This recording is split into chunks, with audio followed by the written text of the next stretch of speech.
HarperCollins presents The Betrayals by Bridget Collins, read by Sarah Ovens, Sam Woolf, and Bridget Collins.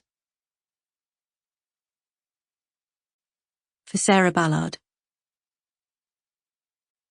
But that the present order of things was not to be taken for granted, that it presupposed a certain harmony between the world and the guardians of culture, that this harmony could always be disrupted, and that world history taken as a whole by no means furthered what was durable, rational, and beautiful in the life of men, but at best only tolerated it as an exception.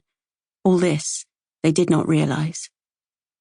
The Glass Bead Game, Hermann Hesse, translated by Richard and Clara Winston. Part 1. Seratine Term. 1. The Rat. Tonight, the moonlight makes the floor of the great hall into a game board. Every high window casts a bright lattice, dividing the hall into black and white, squares and margins. The ranks of wooden benches face one another on 3 sides. In the space between them, there is nothing but straight shadows on stone, an abstract in pen and ink. It is as still as a held breath. For once, not even an eddy of wind rattles the windows or hums in the great hearth. No dust dances over the dark barred floor. The empty benches wait. If ever the hall was ready for the first move of a grand jeu, it's now. Midnight. Silence. This geometry of light.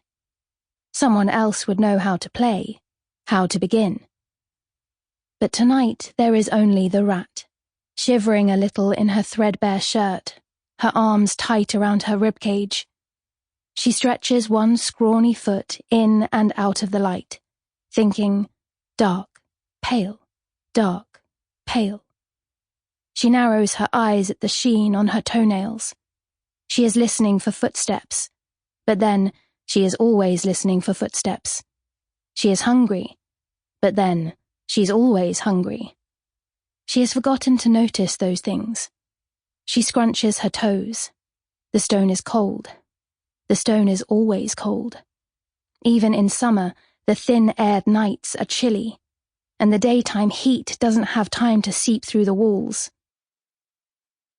But tonight, she notices it, because she has spent the day just gone under the eaves, sweltering, breathless under hot slates, watching threads of gold creep over her sweaty knees as the sun dipped.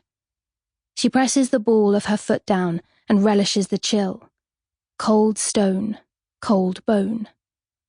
She would like to pocket it and suck on it through the long days of hiding, but it is late heat this year. This is the end of summer. Yesterday, the grey ones were unlocking doors, opening windows, sweeping grit and dry leaves out of fireplaces. Today they were bustling with their baskets on wheels, making beds, flapping sheets full of the stink of soap and lavender. Tomorrow they will be cleaning on the other side of the courtyard, scrubbing the floors and clanking buckets. They will grumble to one another and smell of sweat. The young ones will slip sideways to blow smoke from windows. The rat always hides, but soon she will be hiding harder. And then there will be the black ones, the male ones, loud and greedy. There will be more food and more danger. For a few weeks, she will move more in the chimneys and less in the corridors. Then, as the days dwindle, the fires will be lit, and she will use the ledges and roofs and the gaps in the walls, or only move at night to the kitchen and back. She will sleep and shiver through the long snows. This is the way the year turns.